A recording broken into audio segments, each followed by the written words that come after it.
नमस्कार।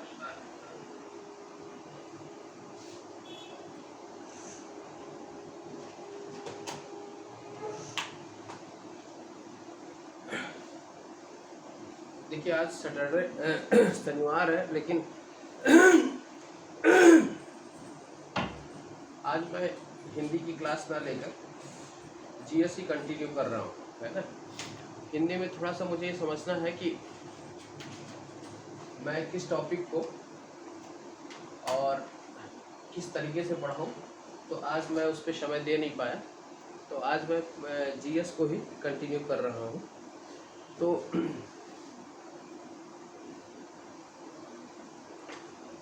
आप जो है आप लोग रेडी हो जाएं हिस्ट्री के लिए, ठीक है। तो अभी तक हम लोगों ने इसके पहले जो अध्ययन किया था यूरोपीय कंपनियों के आगमन का और उसका एस्टेब्लिशमेंट इंडिया में किस तरीके से, भारत में किस प्रकार से हुआ, और इसके साथ साथ कल मैंने इसके पहले के लेक्चर में बंगाल में नवाबों का और अंग्रेजी कंपनी के साथ उसके संबंधों का हम लोगों ने अध्ययन किया, और उस अध्ययन के दौरान हम लोगों ने प्लासी का युद्ध और बक्सर का युद्ध और पूरे बंगाल की परिप्रेक्ष्य में हम लोगों ने संपूर्णता के साथ उसका अध्ययन किया हम लोगों ने, ठीक है। अब हम लोगों को क्या देखना है कि उस क्षेत्रीय शक्तियां उस समय जो थी,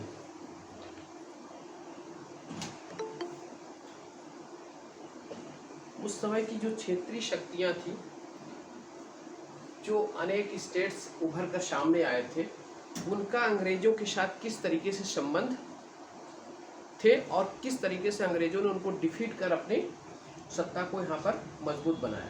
तो आप पहले देख लें कि आपने देखा होगा इसके पहले जब हम मुगल साम्राज्य पढ़ रहे थे तो उसके उत्तरवर्ती मुगल काल में हमने आपको बताया था कि मोहम्मद शाह के शासनकाल में अनेक क्षेत्रीय शक्तियों का उदय होता है, ठीक है। उन क्षेत्रीय शक्तियों में आपके हैदराबाद,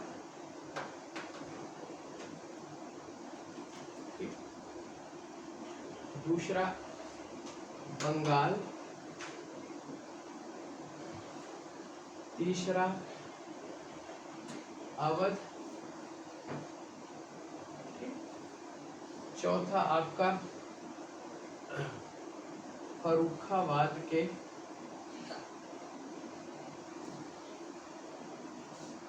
बंगश पठान,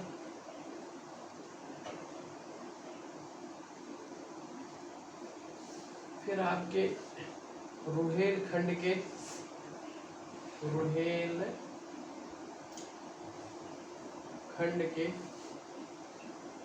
सरदार, रुहेला सरदार,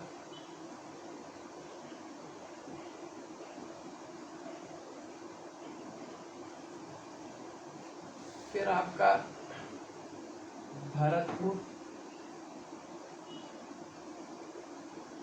इसके बाद हैदराबाद से ही कटकर एक राज्य बना था कर्नाटक, और फिर नीचे एकदम अब हम देखते हैं कि मराठे, ठीक। उस समय अंग्रेजी जब कंपनी यहाँ पर भारत में आई थी तो उस समय इतनी क्षेत्रीय शक्तियों का उदय हुआ था, ठीक है। और इसके साथ साथ मुगल साम्राज्य भी उसके पैरेलल में चल ही रहा था, उसी के अंतर्गत ये सब क्षेत्रीय शक्ति और एक राज्य के रूप में, स्टेट के रूप में उभर कर सामने आती। अब हमने देखा कि इस क्षेत्रीय शक्तियों में प्लासी की युद्ध के समय और मतलब अंग्रेजी जब सत्ता स्थापित होने की स्थिति में आई, उस समय आपके हैदराबाद, ठीक, और एक मैसूर भी था, ठीक है। हैदराबाद के पास में मैसूर,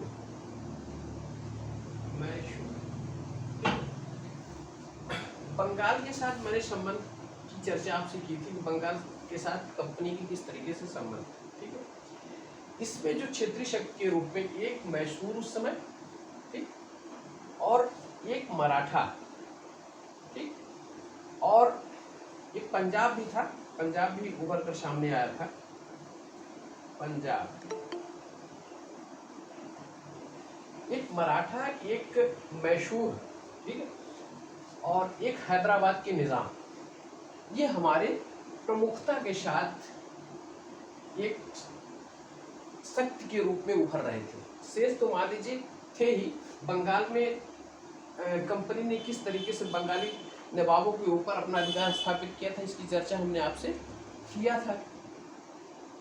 और लेकिन इसके पैरेलल में आपको मैसूर एक शक्ति के रूप में, हैदराबाद के निज़ाम और मराठा, ठीक है, ये हमारे महत्वपूर्ण शक्ति के रूप में उभर रहे थे। तो अंग्रेजी कंपनी को इन्हीं शक्तियों के साथ मुकाबला करना था, ठीक है।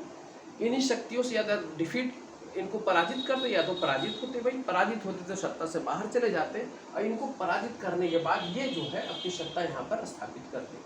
तो इनमें जो महत्वपूर्ण थे 3 हम देखते हैं, मैसूर, हैदराबाद और मराठा, ठीक है। तो ये महत्वपूर्ण हमारे शक्ति थे और इन्हीं के साथ इनके संघर्ष अंग्रेजी कंपनी के शुरू हुए, ठीक है। पहला देखते हैं हम, शुरुआत में पहले देखते हैं कि उस समय हमारी फ्रांसीसी कंपनी और अंग्रेजी कंपनी, ठीक है, दोनों ने अपनी सत्ता यहाँ पर स्थापित कर ली थी। कौन कौन सी? फ्रांसीसी और प्लस अंग्रेजी कंपनी, इंग्लिश कंपनी, जिसे ईस्ट इंडिया के नाम से जानते हैं। अब हम आते हैं 1757 के प्लासी की युद्ध के पूर्व, ठीक है, चूंकि इन दोनों कंपनियों के बीच में अपने वर्चस्व की लड़ाई चल रही थी। इसके पूर्व ही इन दोनों कंपनियों के बीच में 3 युद्ध शुरू होते हैं, ठीक है। एक युद्ध इसका होता है, वो युद्ध नाम जाना जाता है कर्नाटक का युद्ध। कर्नाटक का, ठीक, इस कर्नाटक के 3 युद्ध होते हैं। एक युद्ध की शुरुआत होती है 1746 से लेकर 48 तक। दूसरे युद्ध की शुरुआत होती है 1754 से लेकर 49 से लेकर 54 तक। और तीसरे युद्ध की शुरुआत होती है 1756 से लेकर 63 तक, 63, ठीक है। ये कर्नाटक का युद्ध के रूप में जाना जाता है। कर्नाटक का प्रथम युद्ध, कर्नाटक का द्वितीय युद्ध और कर्नाटक का तृतीय युद्ध, ठीक है। इन युद्धों के विषय में हम लोग जरा देख लें कि क्या क्या था, किस तरीके से था।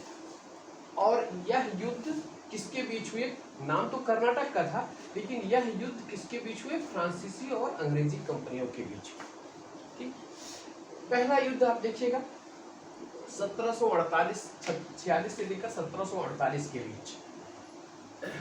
प्रथम युद्ध कर्नाटक का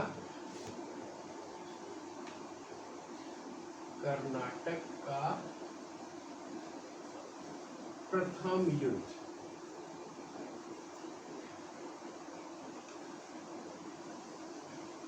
सत्रह 1746 से 48। इस युद्ध का कारण क्या था?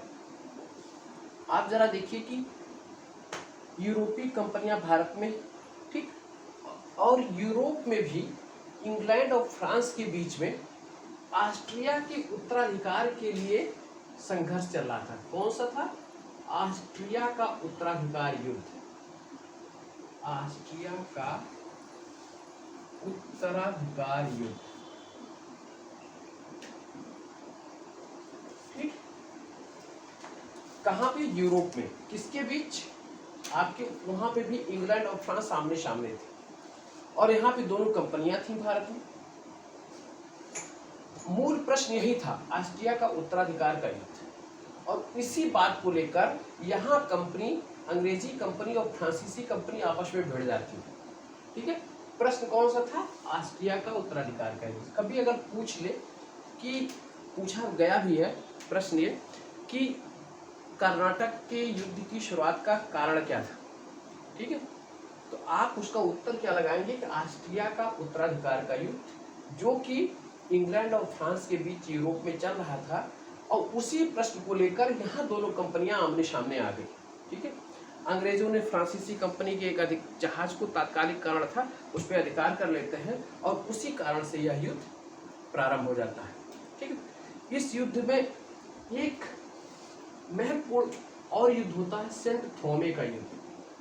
सेंट थोमे का युद्ध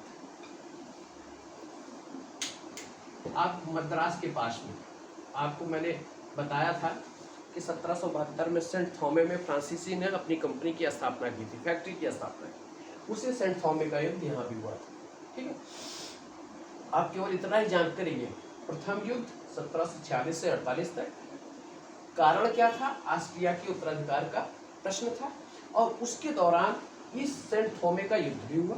ठीक है, इस युद्ध में क्या हुआ कि फ्रांसीसी और अंग्रेजी कंपनी के बीच यहाँ पर युद्ध समाप्त कैसे हुआ कि जब ऑस्ट्रिया के प्रश्न पर उन लोगों ने युद्ध समाप्त कर दिया था। ठीक है, और वहां पर यक्स ला शैपेल की संधि हो गई। यक्स ला शापेल की संधि हो गई। कहाँ हुआ? यूरोप में हुआ। और उस यूरोप में जब ये संधि हुई तो यहाँ पे दोनों कंपनियों ने अपने युद्ध को समाप्त करने की घोषणा की। तो कर्नाटक का प्रथम युद्ध कारण क्या था? ऑस्ट्रिया के उत्तराधिकार का प्रश्न था। ठीक, वहाँ पर वो लोग इंग्लैंड और फ्रांस आमने सामने होते हैं, यहाँ पर अंग्रेजी कंपनी और फ्रांसीसी कंपनी सामने होती है। इसके बीच में एक सेंट थोमे का युद्ध भी होता है और अंत में जैक्स ला शैपेल की संधि इंग्लैंड और फ्रांस के बीच होती है। ठीक, और उस संधि के द्वारा ये भी कर्नाटक का प्रथम युद्ध शुरू समाप्त कर दिया जाता है। ठीक है, अब हम आते हैं जी। ये सेंट थोमे का युद्ध जो था वो इंडिया में यहाँ हुआ था या फिर वहाँ ऑस्ट्रिया वाले के लिए? नो, यही भी हुआ। सेंट थोमे आपका मद्रास के पास में था और इसमें था क्या कि फ्रांसीसी सेना का उस समय जो गवर्नर कर रहा था महफूज खान नामक व्यक्ति था। ठीक है, और वह कर्नाटक की एक नवाब थे अनवरुद्दीन, उनके बीच में युद्ध हुआ था। लेकिन वो जो है सेंट थोमे का युद्ध इसी युद्ध का अंग था, कर्नाटक के प्रथम युद्ध का ही अंग था। आपको मैं इसलिए बता रहा हूँ कि इसके बीच में बहुत गहराई से ना जाकर जो महत्वपूर्ण चीज है उसको आप जान लें। ठीक, कर्नाटक का प्रथम युद्ध 46 से 48 के बीच, उसके मध्य फ्रांसीसी और अंग्रेज कंपनी आमने सामने हुई ऑस्ट्रिया के उत्तराधिकार के प्रश्न को लेकर, और उसी में एक युद्ध होता है सेंट थोमे का युद्ध, और एक्स ला शैपेल की संधि द्वारा यह युद्ध समाप्त हो जाता है। ठीक है, समझ में आया? जी सर, ठीक। हाँ, आगे चलते हैं। कर्नाटक का द्वितीय युद्ध।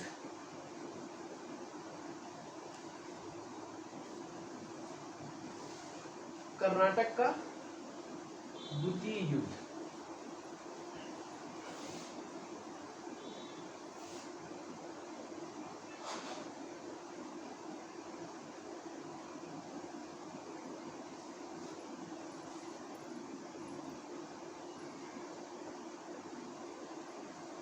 यह युद्ध जरा देखिए 1749 से लेकर 54 तक। ठीक, इस युद्ध में भी क्या हुआ? अंग्रेजी कंपनी और फ्रांसीसी कंपनी आमने सामने हो जाती है कर्नाटक के इस युद्ध में। लेकिन इस युद्ध में दो प्रश्न उठते हैं, एक हैदराबाद का प्रश्न और दूसरा कर्नाटक का प्रश्न। ठीक, आपको मैंने बताया कि हैदराबाद का मोहम्मद शाह के शासनकाल में हैदराबाद का जो स्वतंत्रता कराई थी वो निजामुल मुल्क चिनकिलिज खां आशफ खां ने करवाई थी। उसकी मृत्यु के बाद हैदराबाद की गद्दी के प्रश्न को लेकर नासिर जंग जो कि चिनकिलिज खां का पुत्र था, ठीक, और मुजफ्फर जंग जो चिनकिलिज, इसका नासिर जंग का भतीजा था, हैदराबाद की गद्दी को लेकर इन दोनों के बीच संघर्ष उत्पन्न होता है। और इधर कर्नाटक की नवाबी को लेकर अनवरुद्दीन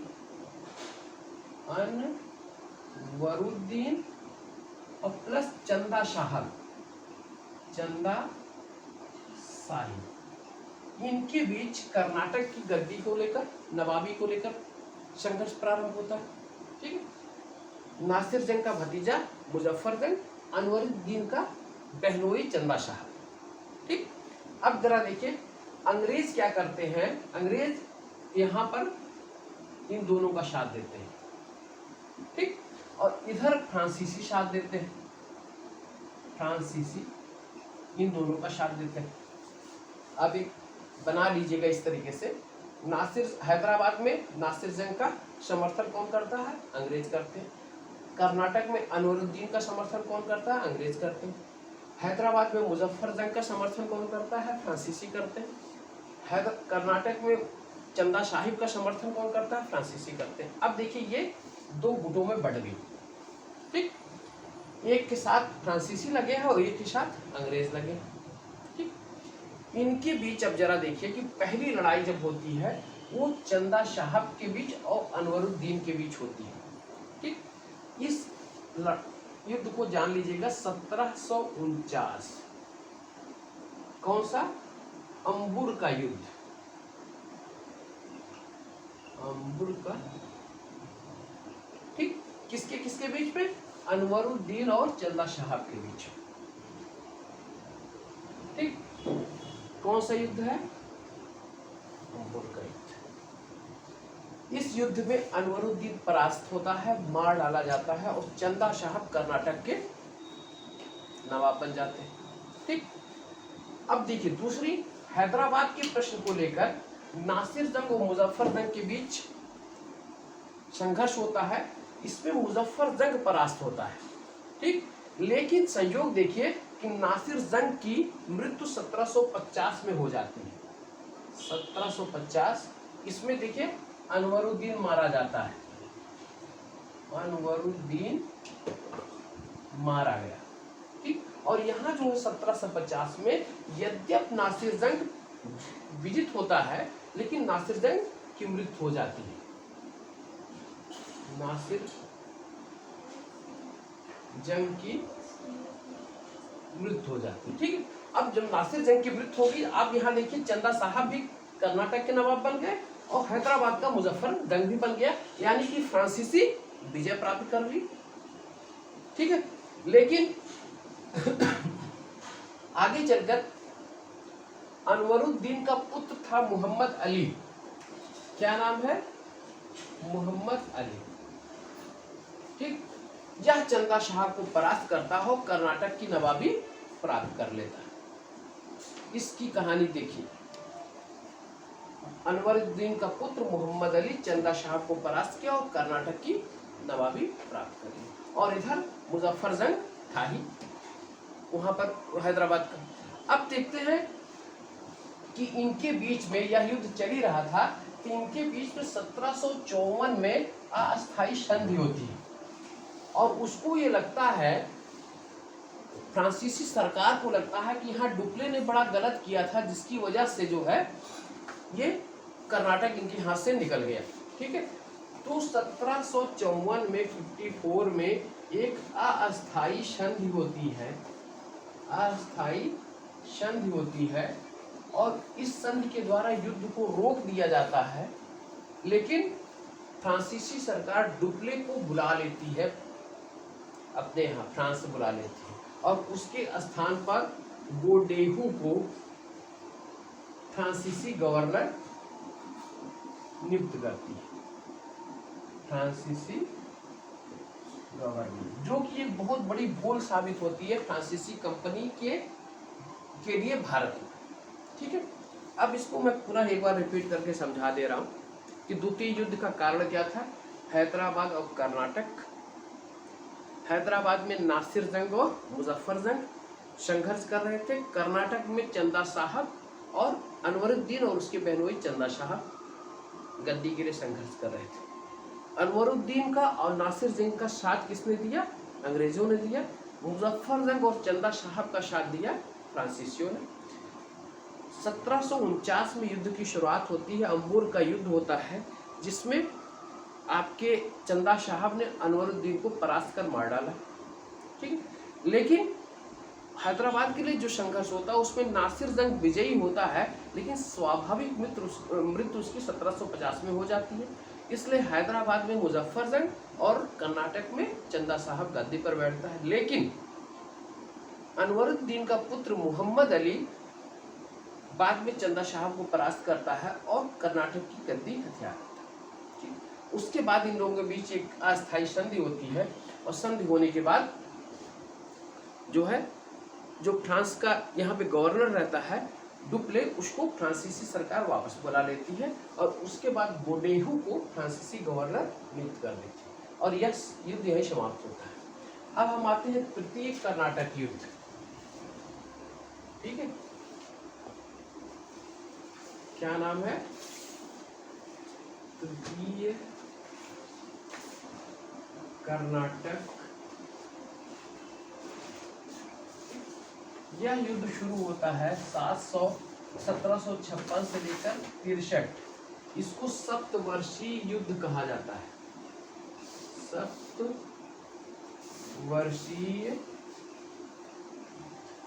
ठीक है। आप देखिए 1756 से लेकर 1763। यह युद्ध कहाँ होता है? यह युद्ध भी शुरू होता है इंग्लैंड और फ्रांस के आपसी संघर्ष से।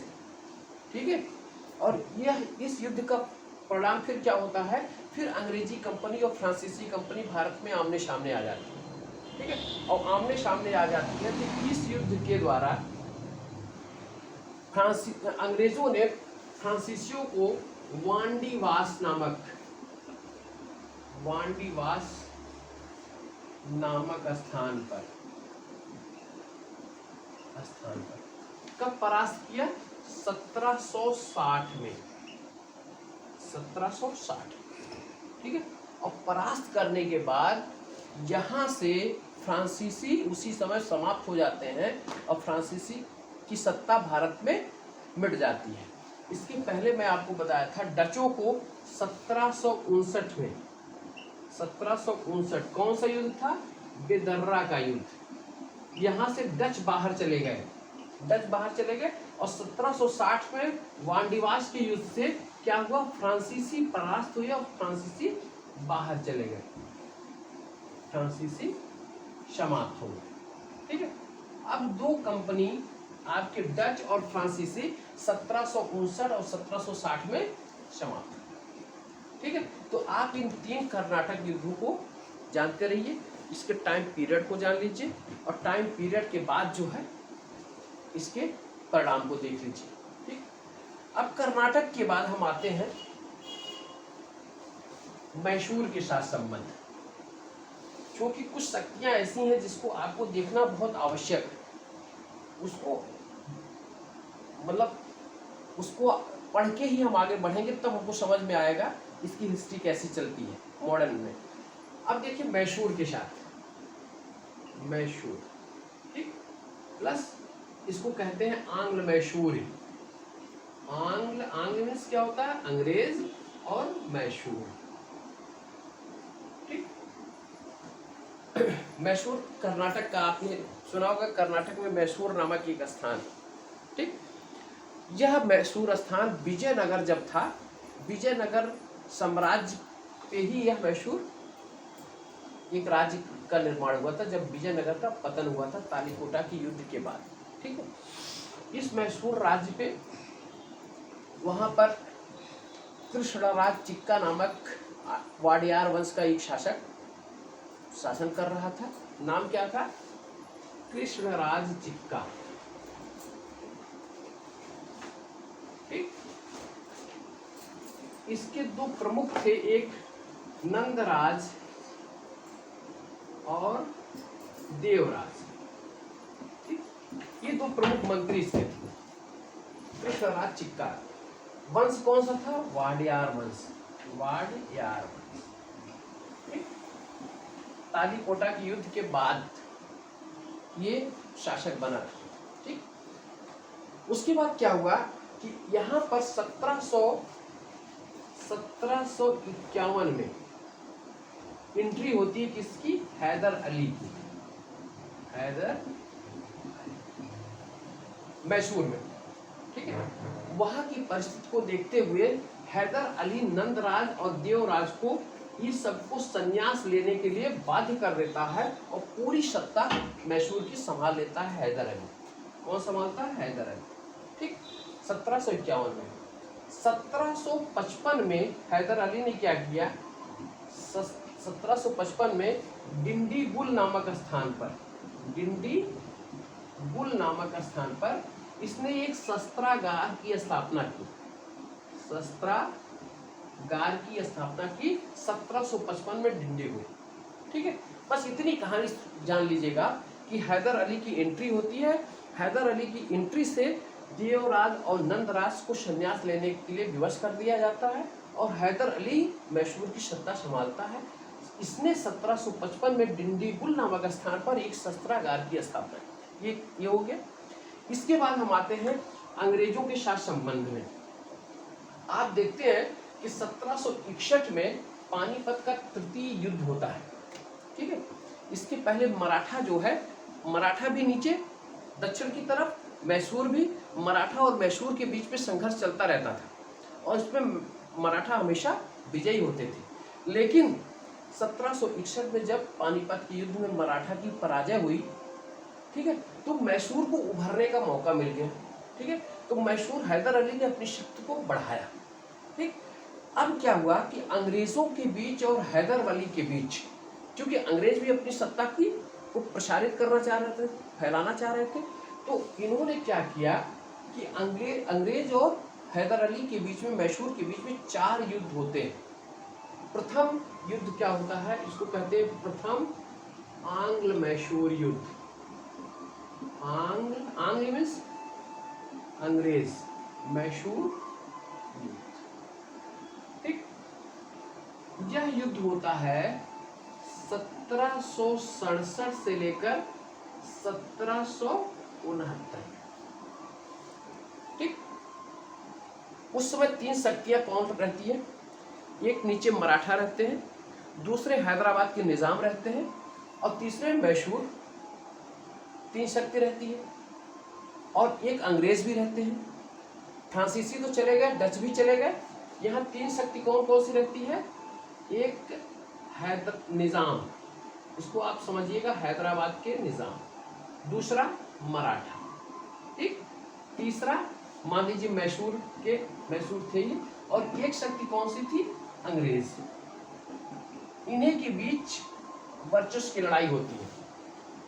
मैसूर क्या हुआ, मैसूर ने निजाम और मराठा को प्रथम और द्वितीय आंग्ल मैसूर युद्ध में अपनी तरफ मिलाने का प्रयास किया और अंग्रेजों से मोर्चा लिया। ठीक, अब देखिए, पहले युद्ध में निजाम और मराठा मैसूर की तरफ से लड़े, इसी तरीके से दूसरे युद्ध में लड़े, लेकिन पूरे मन से नहीं लड़ते थे ये। ठीक है, इसलिए कि उनको भी कुछ लालच दिया जाता था, जिसकी वजह से इनके पक्ष में खड़े होते थे अंग्रेजों के विरुद्ध। अंग्रेज अगर लालच देने में हावी हो जाते थे तो ये अंग्रेजों की तरफ चले जाते थे। तो प्रथम आंग्ल मैसूर युद्ध 1767 से लेकर 1769 में मैसूर से हुआ था। निजाम और मराठा मैसूर की तरफ लड़े, लेकिन इस युद्ध को किसके द्वारा? मद्रास की संधि, मद्रास की ठीक के द्वारा समाप्त किया गया 1769 में। ठीक है, कहीं मैसूर अंग्रेजों को पराजित करते थे तो कभी अंग्रेज मैसूर को पराजित करते थे। ठीक है, इस युद्ध का परिणाम क्या हुआ कि मद्रास की संधि 1769 में हुई और इस संधि के द्वारा यह युद्ध समाप्त हुआ, प्रथम आंग्ल मैसूर युद्ध। ठीक, अब हम दूसरे आंग्ल मैसूर युद्ध पे आते हैं। यहाँ हम करते हैं द्वितीय आंग्ल मैसूर युद्ध। द्वितीय आंग्ल, यह युद्ध कब शुरू होता है?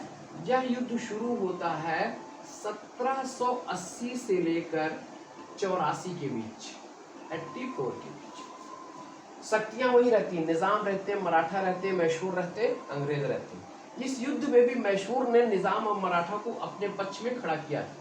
ठीक, लेकिन इस युद्ध में एक घटना ये घटित होती है कि 1782 में 82 में हैदर अली मारा जाता है।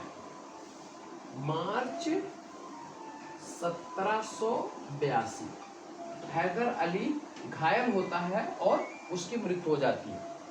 हैदर अली ठीक की मृत्यु, आप इतना समझिएगा इसके बाद हैदर अली का पुत्र टीपू आता है और वह संघर्ष को जारी रखता है। ठीक, और संघर्ष ये 82 की घटना है। संघर्ष और चलता है 2 साल और 1784 में मंगलौर की संधि होती है। मंगलौर की संधि, ठीक, इस संधि द्वारा दोनों एक दूसरे के विजित क्षेत्रों को वापस कर देते हैं और फिर युद्ध विराम हो जाता है। मंगलौर की संधि होती है 1784 में। अब यहाँ संधि किसके साथ होती है? टीपू के साथ। टीपू, और अब टीपू सत्ता में आता है, हैदर अली की मृत्यु हो जाती है। टीपू थोड़ा सा एग्रेसिव विचारधारा का व्यक्ति था। वो अंग्रेज को परास्त करने के लिए बाहरी दुनिया के देशों के साथ संबंध स्थापित करता था। उसने फ्रांस के साथ, कुस्तुनतुनिया के साथ, तुर्की के साथ, मॉरिशस के साथ, मालदीव के साथ, इस सब के साथ वैदेशिक संबंध स्थापित किए। ठीक है, उसने नई मुद्रा चलाई, अपनी अर्थव्यवस्था को और सुदृढ़ करने का प्रयास किया, मापन की नई नई प्रणालियां विकसित की। ठीक है, इस तरीके से उसने अनेक चीजें की। ठीक है, इसी के साथ उसने फ्रांस में, उस समय फ्रांस की स्वतंत्रता का युद्ध चल रहा था।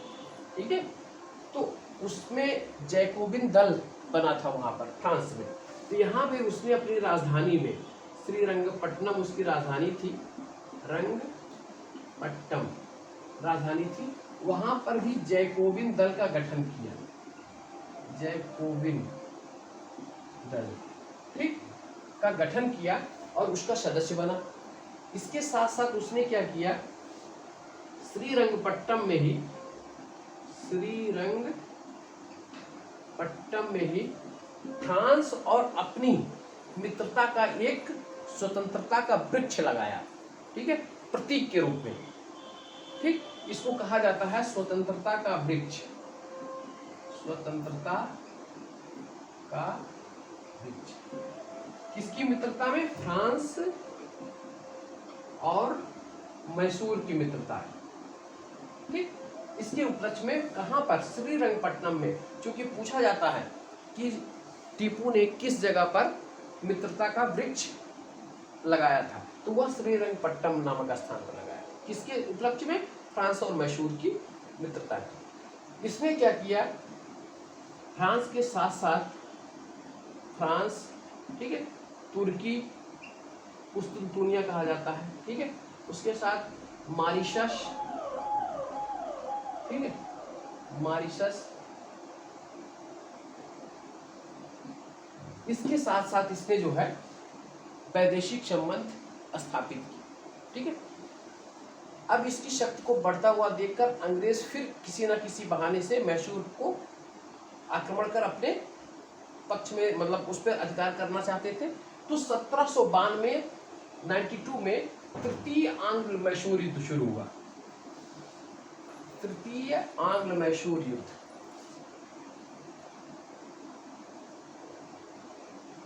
तृतीय आंग्ल मैसूर कब शुरू हुआ? 1792 में, 1790 से लेकर 92 तक। ठीक है, इस मैसूर के युद्ध में टीपू की भयानक पराजय होती है। ठीक, और उस पराजय के बाद टीपू को अपना आधा राज्य खो देना पड़ता है। ठीक, और इस युद्ध में, प्रथम दोनों युद्ध में निजाम और मराठों ने मैसूर का साथ दिया था, लेकिन अंतिम दोनों युद्ध में निजाम और मराठों ने अंग्रेजों का साथ दिया। ठीक है, अब तृतीय आंग्ल मैसूर युद्ध में निजाम किसके साथ रहे? निजाम प्लस मराठा, ये दोनों किसके साथ रहे? अंग्रेज के साथ। ठीक, और मैसूर अलग थलग रहा, मैसूर पराजित होता है। पराजित होने के बाद श्रीरंगपट्टनम की संधि होती है। श्रीरंगपट्टनम की संधि, संधि की शर्तें क्या थी? इस संधि की शर्तें थी कि टीपू को अपना आधा राज्य अंग्रेजों को देना पड़ा। इसके साथ साथ अंग्रेज ने निजाम और मराठों को किस तरीके से अपने अधिकार में लिया था, उनको क्षेत्र का लालच दिया था। कहा था कि हम कुछ भाग आपको जीतने के बाद देंगे, निजाम से कहा था कुछ क्षेत्र आपको देंगे। तो इसने क्या किया कि वहां पर वर्धा, कृष्णा और पामर, 3 नदियां आप देखिएगा। वर्धा ऊपर उत्तर की तरफ, दक्षिण में उत्तर की तरफ वर्धा, उसके बाद कृष्णा नदी और पामर नदी। वर्धा और कृष्णा नदी के बीच का क्षेत्र इसने मराठों को दिया, मराठा, ठीक है, अंग्रेजों ने। अब कृष्णा और पामर नदी के बीच का क्षेत्र इसने निजाम को दिया, निजाम को दिया, ठीक है। ये दोनों क्षेत्र बिल्कुल अनुपजाऊ क्षेत्र थे, कोई बहुत महत्वपूर्ण क्षेत्र नहीं थे। इसीलिए कार्नवालिस कहता है, इस युद्ध का एक बहुत महत्वपूर्ण स्टेटमेंट है। कार्नवालिस कहता है कि हमने अपने मित्रों को शक्तिशाली बनाए बगैर, ठीक है, अपने शत्रु को परास्त कर दिया, ठीक है। यानी कि विजय, मराठा और निजाम को अपने पक्ष में मिलाकर अंग्रेजों ने आक्रमण किया, विजय प्राप्त की, लेकिन दिया क्या उसने? कुछ नहीं दिया। वर्धा और कृष्णा के बीच का क्षेत्र जो दिया मराठा का, वो भी बेकार का क्षेत्र, और कृष्णा और पामर के बीच का क्षेत्र जो निजाम को दिया, वो भी बेकार का क्षेत्र, ठीक है। तो ये बड़ा खुश हुआ था उस समय। वहाँ यहाँ का गवर्नर जनरल कौन था? कार्नवालिस था, ठीक है। अब खुद को क्या लिया?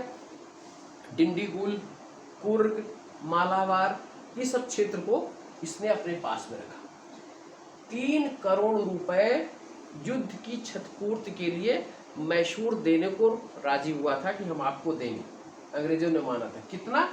3 करोड़ रुपए, 3 करोड़। और जब तक यह 3 करोड़ रुपए मैसूर अंग्रेजों को ना दे देता, तब तक उसके दोनों बेटे अंग्रेज के पास में बंधक बनाए रखते, ठीक है। श्रीरंगपट्टम की संधि 1792 में, तृतीय कर्नाटक युद्ध 1790 से शुरू हुआ, 1792 समाप्त हुआ।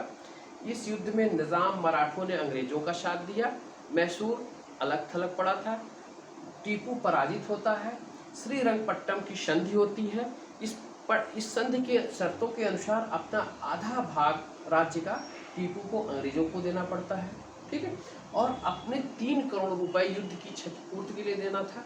और जब तक ये युद्ध की क्षतिपूर्ति के लिए ये रुपए ना दे देता, इसके 2 बेटे अंग्रेजों के पास कैद में रहते, ठीक है। ये संधि की शर्तें थी। अब उसके बाद चतुर्थ आंग्ल मैसूर युद्ध जरा देख लीजिए। चतुर्थ आंग्ल मैसूर युद्ध, यह युद्ध शुरू हुआ है कब? 1799 में, ठीक। और उसी समय टीपू सुल्तान इस युद्ध में पराजित होता है और मैसूर राज्य पर अंग्रेज अपना अधिकार कर लेते हैं। मैसूर पर अधिकार, ठीक। टीपू इस युद्ध में पराजित होता है और मार डाला जाता है और अंग्रेजों ने मैसूर को अपने राज्य में मिला लिया। अब मैसूर राज्य की एक बार पुनः मैं इसको रिवाइज कर देता हूँ। प्रथम आंग्ल मैसूर युद्ध 1767 से लेकर 69 के बीच में, द्वितीय आंग्ल मैसूर युद्ध 1780 से लेकर 84 के बीच में, तृतीय आंग्ल मैसूर युद्ध 1790 से लेकर 1792 के बीच में, और चतुर्थ आंग्ल मैसूर युद्ध 1799 में, ठीक है। प्रथम आंग्ल मैसूर युद्ध जो समाप्त होता है वो मद्रास की संधि से समाप्त होता है। द्वितीय आंग्ल मैसूर जो समाप्त होता है वो आपके मंगलौर की संधि से समाप्त होता है। तृतीय आंग्ल मैसूर जो समाप्त होता है वो श्रीरंगपट्टनम की संधि से समाप्त होता है। और चतुर्थ आंग्ल मैसूर युद्ध में टीपू मारा जाता है और मैसूर राज्य का विलय कर लिया जाता है, ठीक। अब एक चीज और यहाँ देखें, प्रथम आंग्ल मैसूर युद्ध में गवर्नर जनरल कौन था? गवर्नर जनरल कौन था अंग्रेजों का? वारेन हेस्टिंग्स था। द्वितीय में भी वारेन हेस्टिंग्स था, तृतीय में कार्नवालिस था और चतुर्थ में वेलजली था, ठीक है। इतनी चीजें आपको दिमाग में रखनी है ये आंग्ल मैसूर युद्ध के विषय, ठीक है। और मैंने आपको बता दिया टीपू के विषय में कि 1782 में हैदर अली की मृत्यु के बाद टीपू शासक बनता है। टीपू बाह्य देशों के साथ अपने वैदेशिक संबंध को दृढ़ता प्रदान करने की कोशिश करता है। उसमें फ्रांस के साथ, कुस्तुनतुनिया के साथ, तुर्की के साथ, मॉरिशस के साथ इस सब के साथ संबंध विकसित करता है। इसने स्वतंत्रता का एक वृक्ष अपने श्रीरंगपट्टनम में लगाया था। यह जो है फ्रांस और मैसूर की मैत्री का प्रतीक था। फ्रांस के लिए जैकोबिन दल का गठन वहाँ हुआ था। इसने भी जैकोबिन दल का गठन किया था, ठीक है, और उसका सदस्य बना था। इसके साथ साथ इसने क्या किए, नए संवत की स्थापना की, नई मुद्रा चलाई, ठीक है, मापन की नए तरीके इसने ईजाद किए, ठीक है। अपने मैसूर को मतलब शक्तिशाली बनाने के लिए इसने अनेक उपाय किए। लेकिन पहले मैसूर युद्ध में निज़ाम और मराठों ने मैसूर का साथ दिया। दूसरे आंग्ल मैसूर युद्ध में निज़ाम और मराठों ने मैसूर का साथ दिया। लेकिन तीसरे और चौथे में निज़ाम और मराठों ने अंग्रेजों का साथ दिया, ठीक है। तो ये आपके आंग्ल मैसूर युद्ध हुए।